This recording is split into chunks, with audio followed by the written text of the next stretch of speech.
এই জন্য তো কোনো বুজুর্গ বলেন রাবিয়া যেদিন মারা গেছে কবরের মধ্যে নিয়ে শোয়ায় দেওয়া হয়েছে, সমসাময়িক একজন বুজুর্গ স্বপ্নে জিজ্ঞেস করে, ও রাবিয়া, আল্লাহ তোমার সঙ্গে কেমন আচরণ করেছি?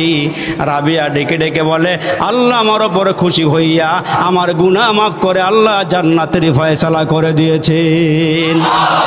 মালিকের সঙ্গে এমন একটা সম্পর্ক করে কবরে গিয়েছে। যেদিন তারে কবরে নামানো হয়েছে, কবরের ভিতরে নামানোর পর ফেরেশতারা জিজ্ঞেস করে, রাবিয়া তোমার রব কি? কিতাবের ভিতরে ঘটনা আসছে। রাবিয়া বলে, তোমরা কারা? আমরা ফেরেশতারা। কোথায় থেকে আসছো? কয় আসমান থেকে। কয় আসমান থেকে জমিন পর্যন্ত রাস্তা কতটুকুন, দূরত্ব কতটুকুন? কয় 500 বছরের রাস্তা। এই ফেরেশতারা, তোমরা যে 500 বছরের রাস্তা অতিক্রম করে জমিনে আসছো, তোমরা কি আল্লাহরে ভুলে গেছো? কয় না, আল্লাহরে ভুলি নাই, আমরা আল্লাহরে ভুলতে পারি না। রাবিয়া ডেকে ডেকে বলে, তোমরা যদি 500 বছরের রাস্তা অতিক্রম করে আল্লাহরে ভুলে না যাও, তাহলে আমি কি জমিন থেকে 3.5 হাত কবরের নিচে আইসা আল্লাহরে ভুলে গেছি নাকি? আমি কি আল্লাহরে ভুলে গেছি? না, আমি আল্লাহরে ভুলি নাই, আমি আল্লাহরে ভুলি নাই, আল্লাহ আমার সঙ্গে আছি। এই জন্য আল্লাহ ডেকে ডেকে বলেন, এই আমার বান্দা বান্দিরা, দাঁড়ায় আমারে ডাকো, বসিয়াও আমারে ডাকো, শুয়া শুয়া আমারে ডাকো। তোমরা একবার ডাক দিলে আমি আল্লাহ 70 বার ডাকের জবাব দিয়ে দেই। এরে বান্দা, একটু নজর করো, কবরের দিকে তাকাও। ওই কবরের দিকে তাকাও, যেই কবর দেখা নবীরা পর্যন্ত থরথর থরথর করে কাঁপে। আহারে, পরকালের প্রথম ঘাটির নাম হলো কবর। এরে বান্দা, ওই কবরে যারা ধরা পড়ে যাবে, সামনের ঘাটিগুলো তার জন্য কঠিন হয়ে যাবে। আর যারা কবরের ঘাটির মধ্যে নাজাত পেয়ে যাবে, অন্য অন্য ঘাটিগুলো এদের জন্য সহজ হয়ে যাবে। এই জন্য মুসলমান, মালাকুল মউত যেদিন আপনার আমার সামনে চলে আসবে, ওই দিন মালাকুল মউত বলবেন, ও খুরিজি, হে রুহু বের হয়ে আয়। তখন বান্দা বের হইতে চাবে না, কারণ রুহের সাথে আর দেহের সাথে বান্দার একটা সম্পর্ক হয়ে গেছে, 60-70 বছরের সম্পর্ক। ফেরেশতারা ডাক দেওয়ার পর রুহুটা বের হয় না। ওই ফেরেশতারা আল্লাহর দরবারে গিয়ে বলে, মালিক, তোমার বান্দার ভিতর থেকে রুহুটা বের করতে চাই। ও খুরজি, ডাক দিলাম, বের হয়ে আসো। হ্যাঁ, রুহু বের হয়ে আসো। রুহু বের হতে চায় না। আল্লাহ পাক ডেকে ডেকে বলবে, ফেরেশতারা, না, এই বান্দার রুহুটা এখন বের হবে না, তবে বের হবে সহজই। একটা কাজ করো, আমি আমার বান্দারে পরকালে যে জান্নাত দিব, এই জান্নাত আমার বান্দার সামনে তুলিয়া ধর, দেখবি বান্দা দ্রুত রুহুটা বের হই আমার জান্নাতে চলে আসবি। তখন আল্লাহ বলবেন, ফেরেশতারা, তোমরা ডাক দিও না, আমি ডাক দেই। ইয়া আইয়াতুহান নাফসুল মুতমাইন্নাহ, ইয়া আইয়াতুহান নাফসুল মুতমাইন্নাহ, ইরজিই ইলা রাব্বিকি রাদিয়াতাম মারদিয়াহ। আল্লাহ বলবেন, হে পবিত্র নফস, পবিত্র রুহু, হে সফলতার রুহু, বের হয়ে আসো, ফেরত আসো। আওয়াজ দিয়ে বলেন, আমাদের বাড়ি কি দুনিয়াতে না জান্নাতে? আওয়াজ হয় না, জোরে বলেন, আমাদের বাড়ি কি দুনিয়াতে না জান্নাতে? খাসনগর দিঘির পাড়ের মানুষ সকালে আদমপুর বাজারে গিয়া, কষ্ট হইতেছে, কষ্ট হইতেছে, আদমপুর বাজারে গিয়া একটা মুরগি কিনলেন। কি কিনলেন? মুরগি কিনা বাড়িতে আনলেন। মুরগি দেখতে বড় সুন্দর, নিয়ত করছেন এটা খাবো না, পালবো। আচ্ছা, আপনারা বলেন, ওই মুরগিটা পালতে গিয়া ঘরে আনলেন, ছেড়ে দিবেন না রশি দিয়া বাঁধবেন? কথা বলতে হবে তো। রশি দিয়া কেন বাঁধবেন? 3 দিন 4 দিন 1 সপ্তাহ বান্ধিয়া গড়টা চিনাইবেন, বাড়িটা চিনাইবেন। 1 সপ্তাহ পরে ছাইরা দিলে যেন আবার ঘুরিয়া ঘুরিয়া বাড়িটা চিন্না আসতে পারে। আমার আল্লাহ ডেকে ডেকে বলে, বান্দা, এরে খাসনগর দিঘির পাড়ের মানুষ, সোনার গায়ের মানুষ, আসলে তোমার বাড়ি দিঘির পাড় নয়, তোমার বাড়ি সোনার গায়ে নয়, তোমার বাড়ি হইল জান্নাতে। দুনিয়ার মধ্যে পাঠাইলাম বান্দা, এরে বান্দা, আবার তোমাদেরকে দুনিয়ার দিকে ঘুরে ঘুরে আমার জান্নাতে নিয়ে আসবো। এ দুনিয়া তোমার বাড়ি নয়, জান্নাত তোমার বাড়ি। দুনিয়ার মধ্যে ঘুরায় ফিরাই আমি তোমাদেরকে আবার জান্নাতে নিয়ে আসব। এই জন্য আল্লাহ বলেন, ইয়া আইয়াতুহান নাফসুল মুতমাইন্নাহ, হে মুতমাইন নফস, তুমি চলে আসো, তোমার বাড়িতে ফিরে আসো। তখন রুহুটা বের হয়ে আসবি। রুহুটা বের হয়ে যখন আসবি, মোমেন হইলে রুহুটা জান্নাতে চলে যাবে, আর মোমেন না হইলে জাহান্নামে। এই জন্য পায়ে হাত দিয়া বলিয়া যাই, রে বাবা, ওই কবরের কথা চিন্তা করো, কবরের কথা চিন্তা করো। পয়গম্বর ঈসা আলাইহিস সালাম মানুষকে কালিমার দাওয়াত দেয়, এক আল্লাহর দিকে ডাকে। পয়গম্বরকে আল্লাহ একটা মুজিজা দান করেছিলেন, কবরের কিনারায় গিয়ে দাঁড়াইয়া মুর্দা মানুষকে ডাক দিলে আল্লাহর হুকুমে জিন্দা হয়ে যাইত। আর একটু জোরে কোন, মুর্দা মানুষকে জিন্দা করার ক্ষমতা কার? দিয়েছেন পয়গম্বর ঈসা আলাইহিস সালামকে। তখন হযরতে আদম আলাইহিস সালাম হরিণের দলকে বলতেছে, হরিণেরা, তোমরা যে আমাকে দেখতে আসছো, তোমাদেরকে কিছু মেহমানদারি করানো উচিত। তখন জান্নাত থেকে 3টা পাতা দিয়া ঢাইকা, শরীরটা ঢাইকা হযরতে আদম আলাইহিস সালাম দুনিয়া আসছিলেন। আর ওই পাতার থেকে কিছু অংশ দিয়া পয়গম্বর আদম আলাইহিস সালাম হরিণদেরকে মেহমানদারি করাইছিলেন। সুবহানাল্লাহ, জোরে বল। ওই হরিণী যে পয়গম্বরকে দেখার জন্য আসছে, এ কারণে আল্লাহ তাআলা হরিণদেরকে 3টা নেয়ামত দান করছিলেন। সুবহানাল্লাহ, আস্তে করে না, জোরে কর। যত জোরে বলবেন গাছপালা হাসরের দিন সাক্ষী দিয়ে আল্লাহ পাকের জান্নাতে পৌঁছায় দিবে। একবার সুবহানাল্লাহ বললে জান্নাতে একটা ফল গাছের মালিক হওয়া যায়, সাথে সাথে আল্লাহ গুনাহ মাফ করে দেয়, মিজানের পাল্লার ওজনকে ভারী করে দেয়, আল্লাহ পাক নাজাত দিয়া জান্নাত দিয়া দেয়। তো হরিণকে আল্লাহ পাক কয়টা নিয়ামত দিলেন? আর জোরে বলেন, কয়টা? হরিণেরা পয়গম্বরকে দেখার জন্য আসছে, এই জন্য আল্লাহ তাআলা হরিণদেরকে 3টা নিয়ামত দিলেন। 1 নম্বর নিয়ামত হইল আল্লাহ তাআলা হরিণের সৌন্দর্য বাড়াইয়া দিলেন। প্রাণীর মধ্যে হরিণের সৌন্দর্য কম না বেশি? আওয়াজ দিয়ে বলেন, কম না বেশি? 2 নম্বরে আল্লাহ তাআলা দুনিয়াতে আমাদের জন্য যত গোশত হালাল করছেন, যত মজাদার গোশত আছে, তার মধ্যে আল্লাহ তাআলা হরিণের গোশতকে সবচেয়ে বেশি মজাদার বানায় দিয়েছেন। 3 নম্বর যে নিয়ামতটা আল্লাহ তাআলা হরিণদেরকে দান করলেন, সেটা হলো আল্লাহ পাক রব্বুল আলামিন হরিণদেরকে একটা মৃগনাভি দিলেন, কস্তুরী দিলেন, ছোট ছোট দানা। এই কস্তুরীর ঘ্রাণ একবার গায়ে লাগাইলে পুরো এলাকা মুখরিত হয়ে যায়। সুবহানাল্লাহ, জোরে বল। আমরা যে কস্তুরী লাগাই, এটা 14 নম্বর কস্তুরী। তো হরিণগুলো যখন এই 3টা নিয়ামত পায়া জঙ্গলের ভিতরে চলে গেল, পুরা জঙ্গল মুখরিত হয়ে গেল, পুরা জঙ্গলের ভিতরে মৌ ঘ্রাণ শুরু হয়ে গেল, চতুর্দিকে ঘ্রাণ আর ঘ্রাণ। অন্য হরিণীরা ডেকে ডেকে বলে, কিরে এত সুন্দর ঘ্রাণ কোথায় থেকে আসি? জঙ্গলার ভিতর থেকে এত সুন্দর ঘ্রাণ কোথায় থেকে আসি? পুরা জঙ্গলা ঘ্রাণে ভরপুর হয়ে গেছে, মৌ শুরু হয়ে গেছি। অন্য হরিণীরা ঘ্রাণ পাইয়া ওই হরিণীদের কাছে চলে আসছি। সুবহানাল্লাহ কোন। যখন এই মৃগনাভির ঘ্রাণে পুরা জঙ্গলা যখন মৌ শুরু হয়ে গেছে ঘ্রাণে, তখন আরেক দল হরিণ চিন্তা করে, কিরে এত সুন্দর ঘ্রাণ কোথায় থেকে আসতেছে? তখন অন্য হরিণগুলো এই হরিণদেরকে দেখার জন্য আসছে, আইসা খোঁজখবর নিতেছে আর বলতেছে, ভাই তোমরা বলো, তোমাদের শরীর থেকে এত সুন্দর ঘ্রাণ কেন আসতেছে? তখন ওই হরিণগুলো বলতেছে, একজন পয়গম্বর দুনিয়াতে আগমন করছে, ওনাকে দেখার জন্য গিয়েছিলাম, আর উনি আমাদের দিকে নজর দিয়েছিল। আল্লাহ তাআলা ওই বদৌলতে আমাদেরকে 3টা নেয়ামতের মধ্যে একটা নেয়ামত দিয়েছে, আমাদের শরীরটাকে আল্লাহ কস্তুরী বানাই দিয়েছে। তখন ওই হরিণের দল পয়গম্বর আদম আলাইহিস সালামকে দেখার জন্য গেছে। হযরত আদম আলাইহিস সালামের কাছে যাওয়ার পরে হযরত আদম আলাইহিস সালাম বলতেছে, তোমরা যেহেতু আমাকে দেখার জন্য আসছো, যেই পাতা দিয়া ঢাইকা পয়গম্বর জান্নাত থেকে দুনিয়াতে আসছিল, ওইখান থেকে হরিণদেরকে কিছু পাতা দিয়া মেহমানদারি করাইছে। কিন্তু এদের মধ্যে এরা পয়গম্বরের মাধ্যমে দুইটা নেয়ামত পাইছে, একটা নেয়ামত পায় নাই। একটা নেয়ামত হলো হরিণের সৌন্দর্য বাইরে গেছে, 2 নম্বরে হরিণের গোশতের সুস্বাদু ঠিকই আছে, কিন্তু এরা গ্যারানটা পায় নাই।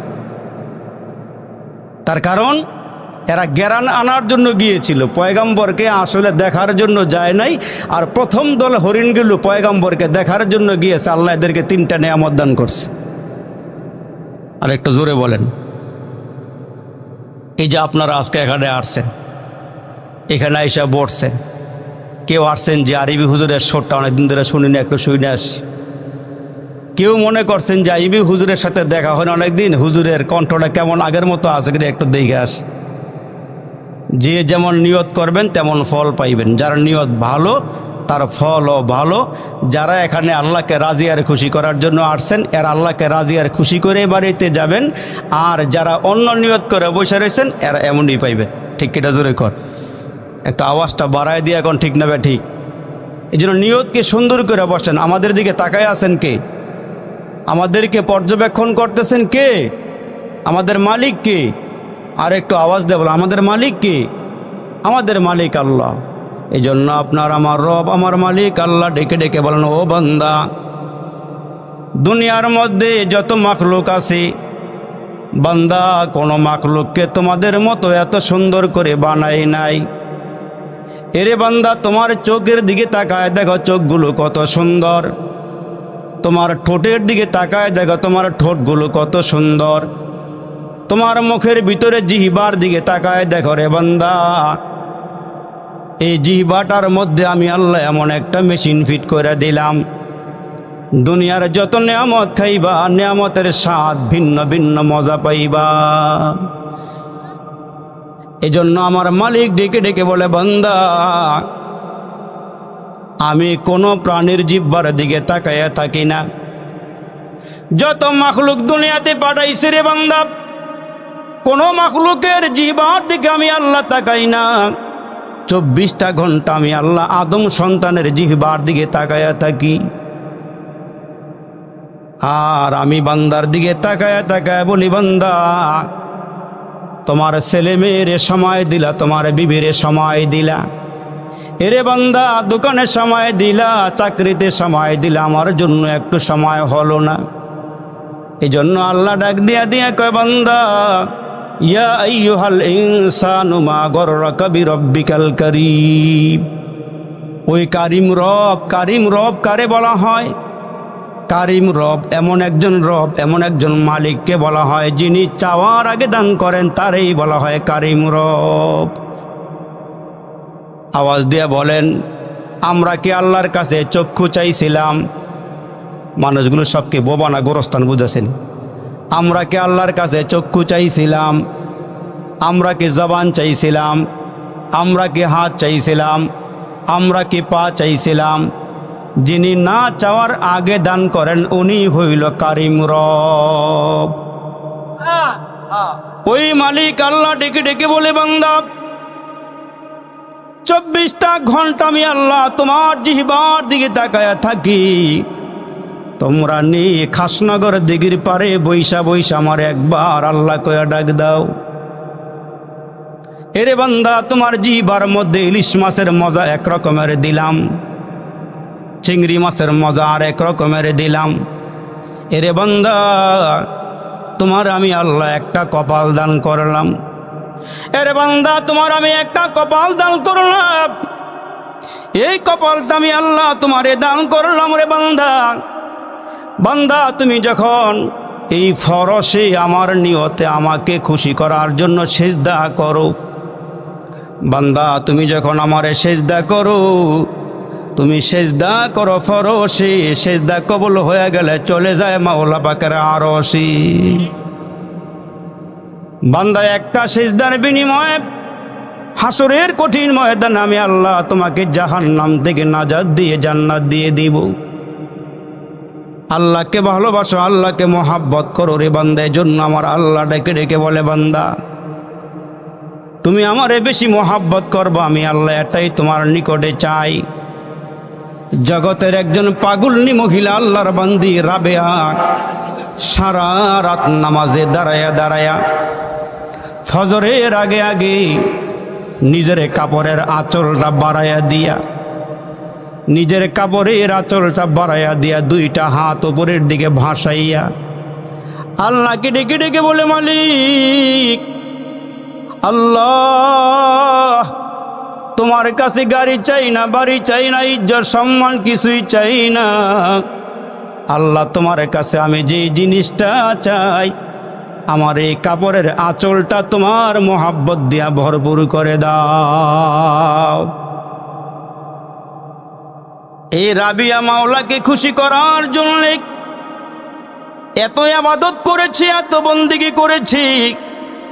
ওই রাবিয়াকে এক নজর দেখার জন্য পাশের একজন মহিলা আয়েশা হাজির হয়ে গেছে। আয়েশা দেখে মহিলায় রাবিয়া এশরাক নামাজে দাঁড়ায় গিয়েছে। সুবহানাল্লাহ বলেন। এশরাক নামাজ যেহেতু পড়তেছে, মহিলা কিছুই না বলে বাড়িতে চলে গেল। কিছুক্ষণ পরে আয়েশা দেখি রাবিয়ার হাতে তসবির দানা, ওই তসবিহ দিয়া দিয়া মালিকের নাম ধরে ধরে ডাকে, আল্লাহ আল্লাহ আল্লাহ। আমার আল্লাহ বলেন, যারা আমারে বেশি ডাকে আমি আমার মোহাব্বত এদেরকে বেশি দান করি। ওই মহিলাটা আবার চলে গেল। অনেক পরে আবার আয়েশা দেখি আল্লাহর বান্দি রাবিয়া আল্লাহর কোরআনটা হাতে নিয়ে তেলাওয়াত করতেছি। আরো পরে আসছে, আবার আয়েশা দেখে রাবিয়া একটু ঘুমাইছে। মহিলাটা আবার চলে গেল। জোহরের আগে আগে আসছে, আয়েশা দেখে আবার নামাজে দাঁড়ায় গিয়েছি। এমন করে করে সারা দিন পার করে দেখি একটার পরে একটা ইবাদত, একটার পরে একটা ইবাদত। আমার আল্লাহ ডাক দিয়ে, জগতের মানুষ, তোমাদেরকে আমি আল্লাহ অনর্থক বানাই নাই, ও কারণে বানাই নাই, নিষ্প্রয়োজনে বানাই নাই। আমার আল্লাহ কত সুন্দর করে আপনাকে আমাকে বয়ান করেন। আফা হাসিবতুম আন্নামা খলাকনাকুম আবাসা ওয়া আন্নাকুম ইলাইনা লা তুরজাউন।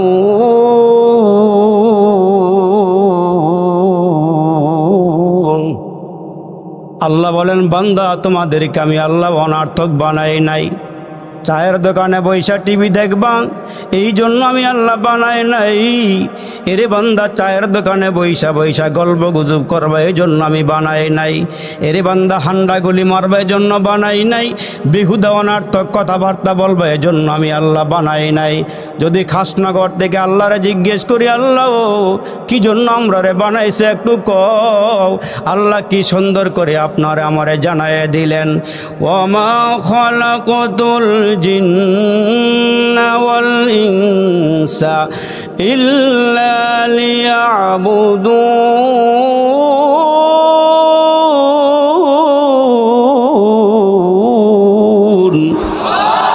আল্লাহকে বান্দা, তোমাদেরকে আমি আল্লাহ অনর্থক বানাই নাই।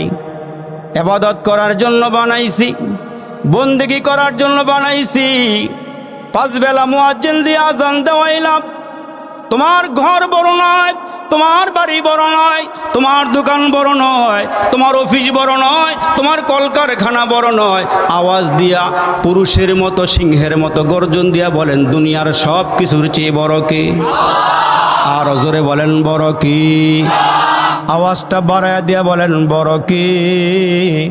আমাদের মালিক কি? আর জোরে বলেন, আমাদের মালিক কি? আমাদেরকে পালেন কি? আমাদেরকে খাওয়ান কি? ওই আল্লাহ ডেকে ডেকে বলেন, বান্দা ইবাদত করো, বন্দেগী করো।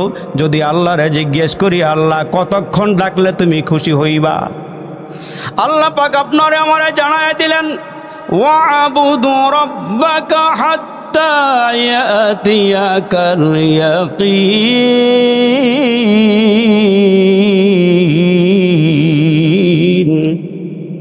আল্লাহ বলেন, মৃত্যু আসার আগ পর্যন্ত আমার ইবাদত করতে হবে।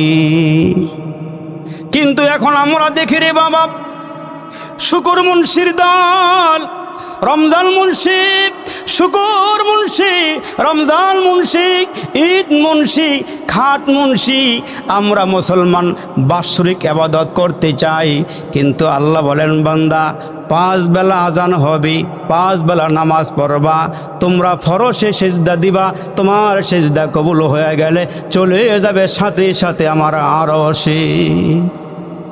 এই জন্য তো আমার বাবাজিরা রে, রাবেয়ারে যখন হাসান বসরি বিয়ে করতে চায়, বিরক্ত হইতেছেন, রাগ করতেছেন?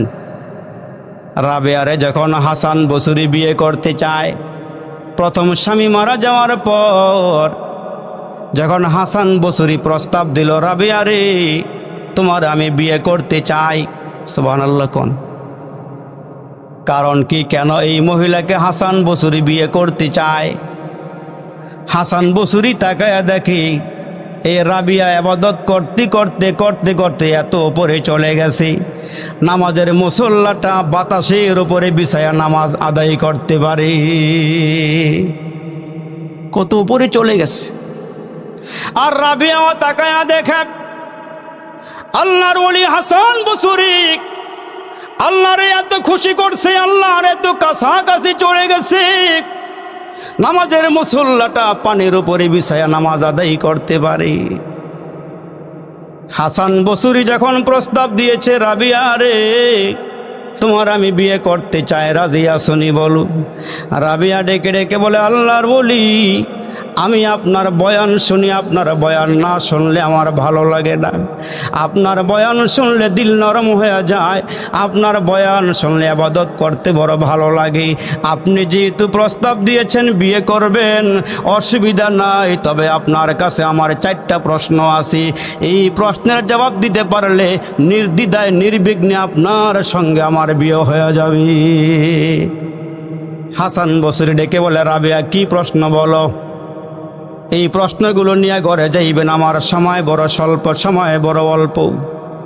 এর যুবক কান লাগায় একটু খেয়াল করিয়া শোনো, তারে নারে কইরা কইরা জীবন আর কত কাটাইবারে যুবক, তোমার মতো কত যুবক কবরে চলে গেল, তোমার মতো কত যুবক ঘর হারা বাড়ি হারা হয়ে কবরের বাসিন্দা হয়ে গেছি। এর যুবক তুমি কয়দিন বাঁচবা, ওই বাঁচার কোনো গ্যারান্টি নাই। দুনিয়াতে আসছি বান্দা, একদিন আবার কবরে চলে যেতে হবে, মাওলাকে রাজিয়ারে খুশি করিয়া কবরে যাও। এরে বান্দা বড় বন্টি আসি, আওয়াজ হয় না, জোরে কোন আছে? আল্লাহু আকবার, আল্লাহু আকবার। তো রাবিয়া ডেকে ডেকে বলে, হাসান বসরি আমারে বিয়ে করতে চাও, 4টা প্রশ্ন তোমারে করি, জবাব দিবা, তোমার সঙ্গে বিয়ে হবে। 1 নম্বর প্রশ্ন করে, ও আল্লাহর বলি আমরা দুনিয়াতে আসছি, আমরা দুনিয়া থেকে বিদায় হয়ে কবরে চলে যাব, আওয়াজ দিয়ে বলবেন কবরের ভেতরে প্রশ্ন আছে না নাই? আর জোরে বলেন আছে না? লা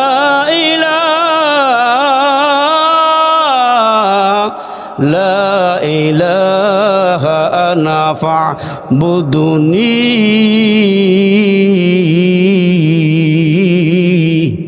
আমাদের মালিক কে? আর জোরে বলেন না, আমাদের মালিক কি? আমাদের মালিক কয়জন? আর জোরে একসাথে জোরে জোরে প্রমাণ আছে না নাই? ছোট্ট সূরার মধ্যে আল্লাহর প্রমাণ, কুল হুয়াল্লাহু আহাদ আল্লাহুস সামাদ লাম ইয়ালিদ ওয়া লাম ইউলাদ ওয়া লাম ইয়াকুল লাহু কুফুয়ান আহাদ। আল্লাহু আকবার বলেন না? কতই যে সুন্দর এই ধরা, বানিয়েছেন প্রভু কুদরত দ্বারা, কেহই তো তা পারিবে না, চক্ষু যে জুড়িয়ে যায়, খোদ প্রভুই তো করেছেন সবই, যেন করিয়া উপাসনা তার। চন্দ্র দেখো রাতের বেলা, সূর্য দেখো দিনের বেলা, দিন হয় রাত হয় গগনেতি, চলছে তারা নিজ কক্ষপথে, ঝিকিমিকি ঝিকিমিকি আলোর দ্বারা, করছে উজ্জ্বল বিশ্ব ভরা, কেহই তো তা পারিবে না, চক্ষু যে জুড়িয়ে যায়, খোদ প্রভুই তো করেছেন সবই, যেন করি উপাসনা তার। ইবাদত হবে কার? বাবাজিরা, যুবকরা আওয়াজটা বাড়ায় দিয়ে বলে ইবাদত হবে কার? আর জোরে বলেন না কার? এ মুসলমান ভাইরা, রাবিয়া ডেকে বলে হুজুর আমারে বিয়ে করবেন, অসুবিধা নাই। এক নম্বর প্রশ্ন, কবরে 3টা প্রশ্ন করা হবে। ধনী নাই, গরিব নাই, রাজা নাই, বাদশা নাই, প্রজা নাই, নেতা নাই, এ মুসলমান কর্মী নাই, সবাইকে প্রশ্নটা করা হবে। ওই রাবিয়া ডেকে ডেকে বলি আল্লাহর ওলি গো, আপনি অনেক বড় জান্নেওয়ালা, ইবাদত কইরা কইরা আল্লাহকে রাজি আর খুশি করে বলাইছেন, আপনি একটু বলে দেন আমি কবরের মধ্যে প্রশ্ন করলে উত্তর দেওয়া সম্ভব হবে কিনা? আমাকে যখন 3টা প্রশ্ন করা হবে আমি কি উত্তর দিতে পারবো কি পারবো না, এই চিন্তাটা দূর করলে আপনার সঙ্গে আমার বিয়ে হবে। আর জোরে বলে 2 নম্বর রাবিয়া ডেকে ডেকে বলে আল্লাহর ওলি, হাসরের কঠিন ময়দানে 2টা দল হবে। আল্লাহ কত সুন্দর করে কোরআনের মধ্যে ওয়াজ করেছেন, ফারিকুন ফিল জান্নাতি ওয়া ফারিকুন ফিস সাঈর।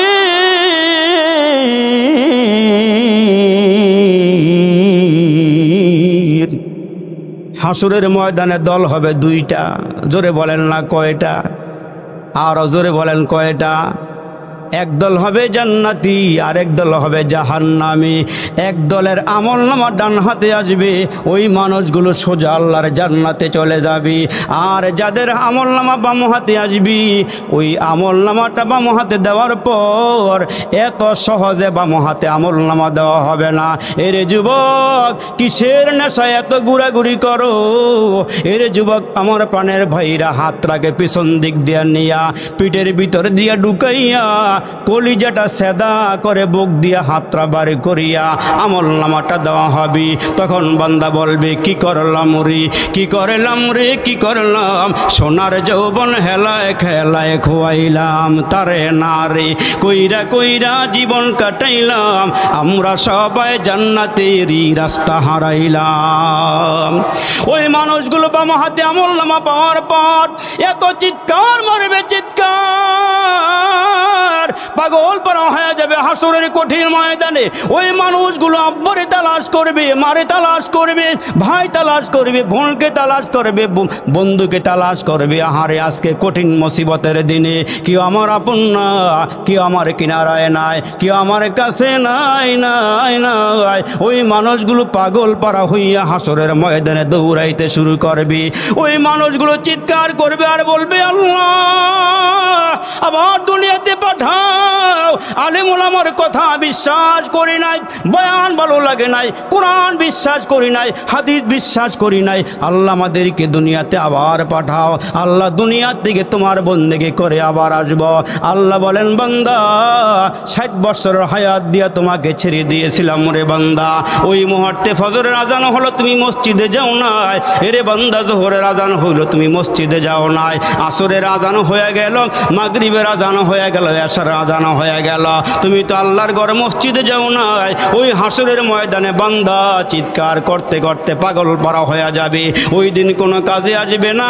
ওই চিন্তা করে রাবিয়া হাসান বসুরিকে ডাক দিয়া বলে ও আল্লাহর ওলি, হাসরের কঠিন ময়দানে 2টা দল হবে, এক দল হবে জান্নাতি আর এক দল হবে জাহান্নামী।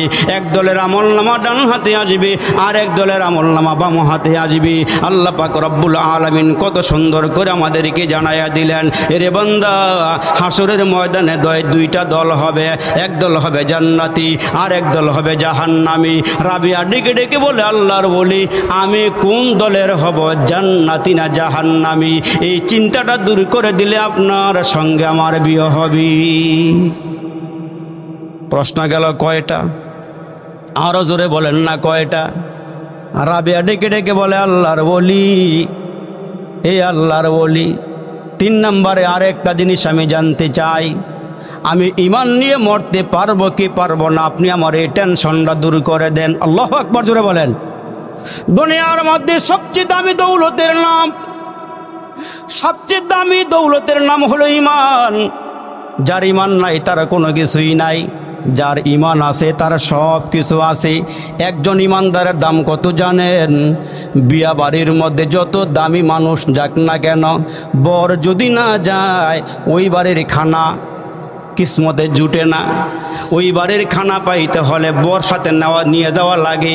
আমার রসুল ডেকে ডেকে বলে, উম্মত, দুনিয়ার মধ্যে ইহুদি, খ্রিস্টান, নাসারা, বৌদ্ধ, হিন্দু, আরজু, অনারজু, নাগা, কুকি, গারো, সৌতাল, খাসিয়াল, যত সম্প্রদায়ের মানুষ আছে তার মধ্য থেকে এগুলোর কোনো দাম নাই। একজন কালা মুসলমান ইমানদারের দাম আল্লাহর কাছে বেশি। ইমানদারের দাম আল্লাহর কাছে অনেক বেশি। ইমানওয়ালা মানুষের দাম আল্লাহর কাছে অনেক বেশি। সাহাবীদেরকে আল্লাহ পাকের রাসূল ডেকে ডেকে বলে, শোনো সাহাবীরা, যতদিন পর্যন্ত একজন ইমানদার জমিনে থাকবে আল্লাহ পাকের দুনিয়ার সিস্টেম চালু থাকবে। সুবহানাল্লাহ বলেন। তাহলে ইমানদারের দাম আছে না নাই? আরও জোরে বলেন না, ইমানদারের দাম আছে না নাই? ইমানদারকে সুদ খাইতে পারে, মদ খাইতে পারে, জিনা করতে পারে, মানুষকে ঠগাইতে পারে, ওয়াদা খেলাফ করতে পারে, কথায় কথায় মিথ্যা বলতে পারে। এগুলো ইমানদারের আলামত নয়। ইমানদার বলা হয় তারে আল্লাহ পাক হুকুম করেছেন যেমনে ওই লোকটার জীবন পরিচালনা হবে তেমনে। তাহলে ওই লোকটা হবে ইমানদার। রসুল ডেকে ডেকে বলেন, ইমান নিয়ে মরতে পারলে ওই লোকটার জন্য আল্লাহ জান্নাত তৈয়ার করে রেখেছে। এই তিনটা প্রশ্ন করার পরে 4 নম্বর প্রশ্ন রাবিয়া করতেছে হাসান বসরিকে, ও আল্লাহর ওলি, 4 নম্বর প্রশ্নের জবাবটা দেন, আপনার সঙ্গে আমার বিয়ে হবে। কয় কি সেটা? কয় হাসরের ময়দানে একটা ব্রিজ হবে। ওই ব্রিজটা ওপরের দিকে উঠবে 10,000 বছরের রাস্তা, নিচের দিকে নামবে আবার 10,000 বছরের রাস্তা, আরও আঁকা বাঁকা পথ হবে 10,000 বছরের রাস্তা। ওগো আল্লাহর ওলি, ওই 30,000 বছরের পুলসিরাতরা আমি পার হতে পারবো কি পারবো না, ওই টেনশনটা একটু দূর করে দেন, আপনার সঙ্গে আমার বিয়ে হবে। হাসান বসরি এত জ্ঞানী মানুষ, এত বড় আল্লাহওয়ালা, এত বড় বুজুর্গ, সারা রাত যেই লোকটার পিঠটা জমিনে লাগে না, দাঁড়ায় দাঁড়ায় নামাজ পড়ে, ইবাদত বন্দেগী করে, উনি ওই মুহূর্তে ডেকে ডেকে বলে, রাবিয়া রে, এই প্রশ্নগুলোর জবাব আমার পক্ষে দেওয়া সম্ভব নয়। আওয়াজ দিয়ে বলেন না আল্লাহু আকবার। আমার পক্ষে সম্ভব নয়। তো রাবিয়া ডেকে ডেকে বলে, আল্লাহর ওলি, আমি যখন রাতের বেলা ঘুমাইতে যাই, মাথাটা যখন বালিশের মধ্যে লাগাই, মাথাটা যখন বালিশের মধ্যে লাগাই, সেই মুহূর্তে আমার চোখে ঘুম আসে না। যেখানে আমি ঘুমাইতে পারি না সেইখানে স্বামী নিয়া আনন্দ করার মতো টাইম আমার নাই।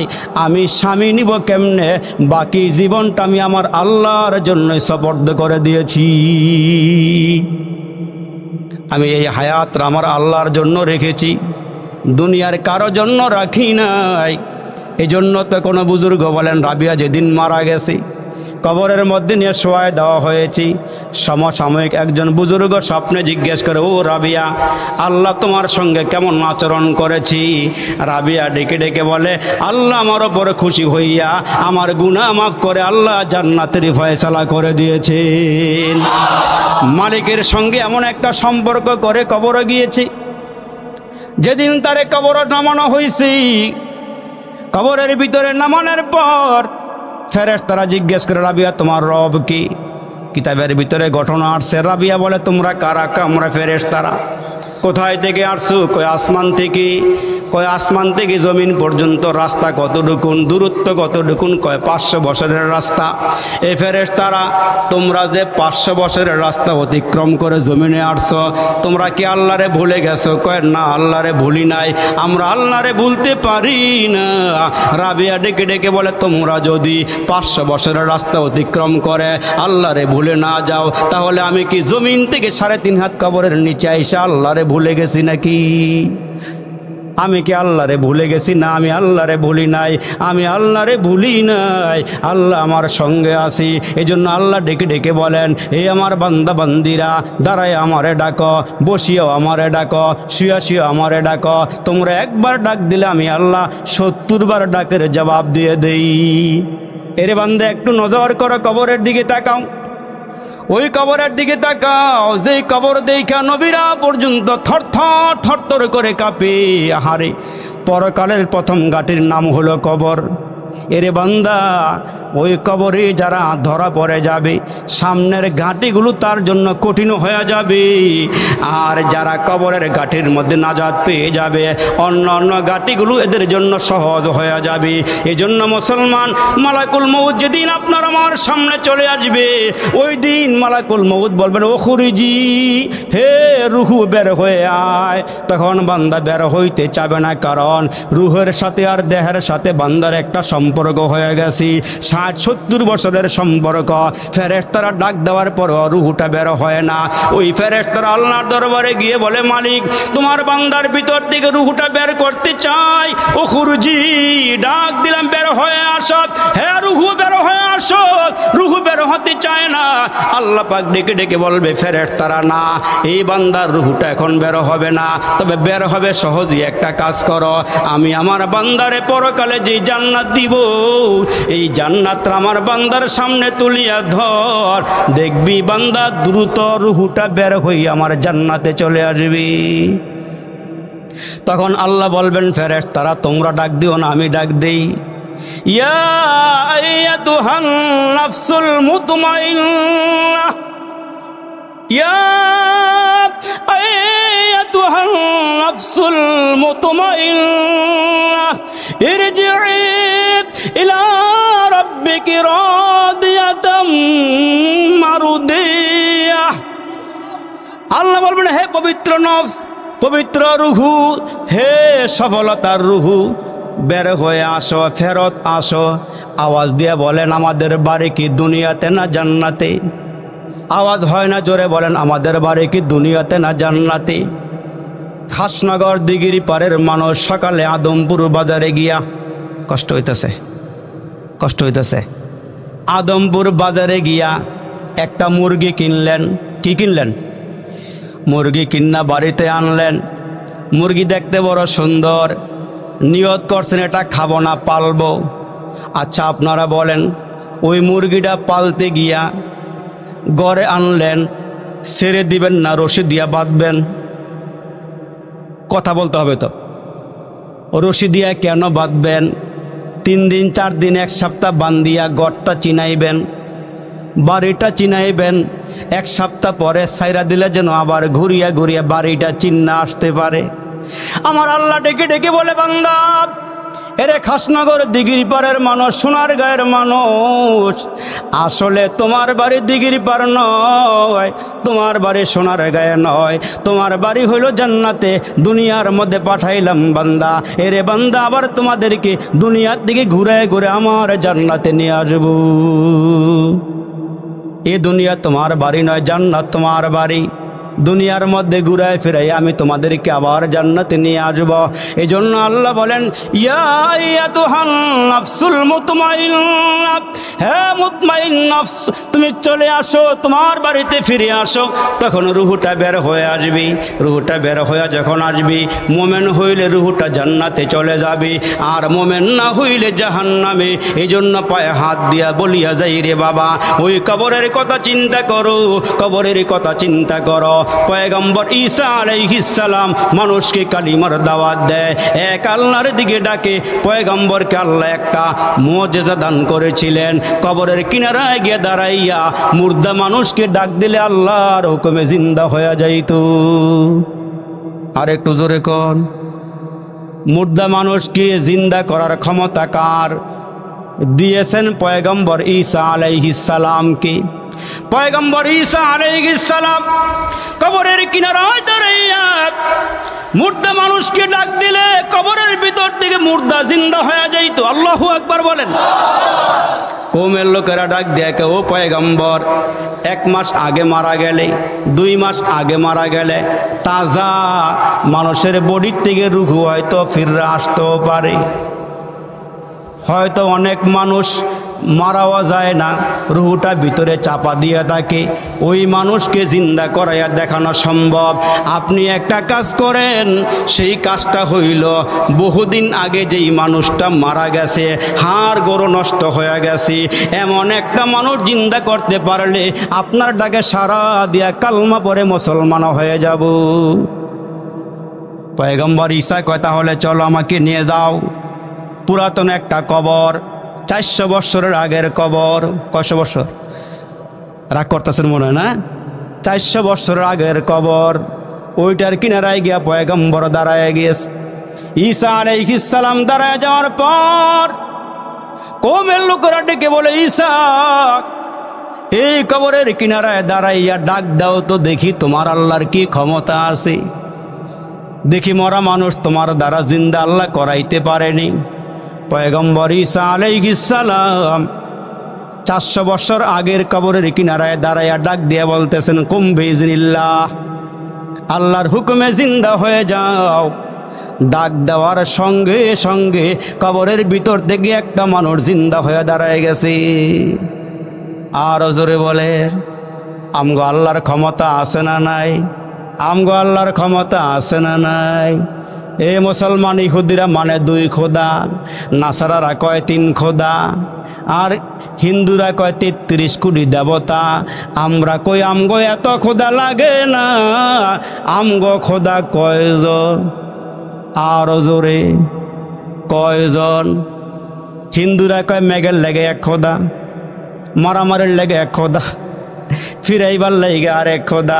আমরা কই আমগো এত খোদা লাগে না, আমগো খোদা কয়জন? আর জোরে আওয়াজ করে মিছিল করে, আমাদের রব কয়জন? যখন ঈসা আলাইহিস সালাম মরা মানুষটা জিন্দা করলেন কার হুকুমে? জোরে বলেন, কার হুকুমে? পয়গম্বর ঈসা আলাইহিস সালাম জিজ্ঞেস করে, মান আনতা মা ইসমুকা, তুমি কে, তোমার নাম কি? আমার নাম হলো শাম বিন নূহ, আমি হলাম পয়গম্বর নূহ আলাইহিস সালামের সন্তান, আমি হলাম নূহ পয়গম্বরের সন্তান। কয় তোমার মাথার চুল সাদা কেন, তোমার দাড়ি পাকা কেন? নূহ আলাইহিস সালামের সন্তান জবাব দেয়, কয় আমি যখন মারা গিয়েছিলাম ওই দিন আমার চুলগুলো কালোই ছিল, আমার দাড়িগুলো কালোই ছিল। হঠাৎ করে আমি যখন ঘুমায় রইলাম, ঘুমের ঘরে একটা আওয়াজ পাইলাম, ওই আওয়াজের কারণে আমার মাথার চুল এবং দাড়িগুলো সাদা হয়ে গেছে। কয় কিসের আওয়াজ পাইছে বলো? শাম বিন নূহ ডেকে ডেকে বলে, ও গো পয়গম্বর, আমি কবরের ভিতরে ঘুমাইতেছিলাম, আমি মনে করেছি কিয়ামতের সিংহায় ফুৎকার হয়ে গেল নাকি, হাসরের কঠিন ময়দানের জন্য সিংহায় ফুৎকার হয়ে গেল নাকি, ওই চিন্তায় আমার মাথার চুলগুলো সাদা হয়ে গেছে, দাড়িগুলো সাদা হয়ে গেছে। এরে যুবক, ঈসা পয়গম্বরের আওয়াজ শুই না তার মাথার চুল সাদা হয়ে গেছে। এই জন্য আমার আল্লাহ বলবেন, হে মানুষ দুনিয়াতে যাইবানি। ওই মানুষগুলো বলবে, আল্লাহ দুনিয়াতে যাওয়ার আর দরকার নাই, যদি আবার মরণের সময় কষ্ট হয়, মৃত্যুর যন্ত্রণার সময় যদি কষ্ট হয়, এরে রব আমার আল্লাহ, আমাদের আর দুনিয়ার যাওয়া দরকার নাই। এরে বন্ধু, ঈসা পয়গম্বরের আওয়াজ শুই না কালা দাড়ি সাদা হয়ে গেছে, কালা চুল সাদা হয়ে গেছে। কিসের আমিত্ব, কিসের বাহাদুরি, কিসের বরত্ব দেখায়? হাসরের কঠিন ময়দানে আল্লাহ যদি বলেন ফেরেশতারা ধইরা নিয়ে আয়, এরে ধইরা নিয়ে আয়, আল্লাহ বলবেন, বান্দা আমি আদেশ করেছিলাম উদখুলু ফিস-সিলমি কাফা, পরিপূর্ণ ইসলামের ভিতরে দাখিল হয়ে যাও, তুমি কেন প্রবেশ করো নাই? তুমি কেন ইসলাম বুঝো নাই? তুমি কেন কোরআন বুঝো নাই? কেন কোরআন তেলাওয়াত করো নাই? কেন সুদ খাইছিলা? কেন ঘুষ খাইছিলা? কেন আমার হুকুম মানো নাই? কিসের বাহাদুরি, কিসের আমিত্ব, কিসের বরত্ব? এরে বান্দা তাকায়া দেখ, ফেরাউনকে আমি ধরলাম, কারুনকে আমি ধরলাম, সাদ্দাতকে আমি ধরলাম, আবু জাহেলকে আমি ধরলাম, নমরুদকে আমি ধরলাম, বড় বড় রাজ শক্তিগুলোকে আমি ধরলাম, কত ক্ষমতার চেয়ারের মালিককে আমি আশ্রইয়া দুনিয়াতে শেষ করে দিলাম, কত শক্তিশালী শক্তিশালী মানুষগুলোকে আমি চুবাইয়া চুবাইয়া শেষ করে দিলাম। ওই আল্লাহ যে আছে, আল্লাহ ডেকে ডেকে বলেন, আমি আল্লাহ সহজে ধরি না, আমার ধরা বড় শক্ত। ইন্না বাতশা রাব্বিকা লাশাদীদ, আমার ধরা বড় শক্ত, কিন্তু আমি সহজে ধরি না, কারণ আমার বন্ধু শেষ মুহূর্তে বিদায়কালে আমার ডেকে ডেকে বলছে, রব ও আমার আল্লাহ, আমার উম্মতের হায়াত কম, আমার উম্মতের হায়াতের ভ্যালু কম। আল্লাহ গুনাহ করার সঙ্গে সঙ্গে আযাব দিও না, গুনাহ করার সঙ্গে সঙ্গে শাস্তি দিও না। আল্লাহ ডেকে ডেকে বলে, ও আমার বন্ধু কি করতে হবে বলেন? ওগো আমার আল্লাহ, যেই কয়দিন দুনিয়াতে ছিলাম উম্মতের পাহারাদারি করছি, উম্মতের জন্য হাত বাড়াইয়া বাড়াইয়া কান্না করেছি। আল্লাহ এই মায়ের চেহারাওয়ালা মানুষগুলোকে জাহান্নামে দিও না। আল্লাহ আমার সামনে যদি আমার উম্মতগুলোকে জাহান্নামের আগুনে ফালাও, আমি সইতে পারবো না। ওগো মালিক, আমার উম্মতগুলোকে তওবা করার সুযোগ দিও, গুনাহ মাফ চাওয়ার সুযোগ দিও। আল্লাহ উম্মতের জন্য নির্দিষ্ট করিয়া দিও না। যখন এরা হাত বাড়াইবে এদের গুনাহগুলোকে মাফ করিয়া দিও। এরা যখনই হাত বাড়াইবে গুনাহ মাফ করে দিও। এরা ক্ষমা চাইলে আল্লাহ রাগ করিও না, মাফ করিয়া দিও। এই জন্য আল্লাহ ডেকে ডেকে বলেন, বান্দা তুমি যখন আমার চোখের সামনে চলে আসো, তোমার চোখ দিয়ে এক ফোঁটা দুই ফোঁটা পানি পড়ে যায়। এরে মুসলমান একটু খেয়াল করিয়া শোনেন, চোখ দিয়া পানি ফালান। আব্বা মারা গেছে কাঁদলেন, মা মারা গেছে কাঁদলেন, ভাই মারা গেছে কাঁদলেন, বন্ধু মারা গেছে কাঁদলেন। এই কাদা কিন্তু কাদা নয়। আপনি যদি আপনার গুনার ভয় হাত উঁচু করে এই চোখ দিয়া এক ফোঁটা দুই ফোঁটা পানি ফালাইতে পারেন, আমার নবীকে আল্লাহ ডাক দিয়ে কয়, বন্ধু আপনার উম্মতকে জানাইয়া দেন, আমার ভয় যদি এরা এক ফোঁটা দুই ফোঁটা চোখের পানি ফালাইতে পারে, এদেরকে একটা খুশখবরি দেন। ওই চোখের পানি যদি গড়াইয়া গড়াইয়া নাকের ডগায় আসে, নাকের ডগায় আসার আগে আগে আল্লাহ পাক বলেন এদের সব গুনাহ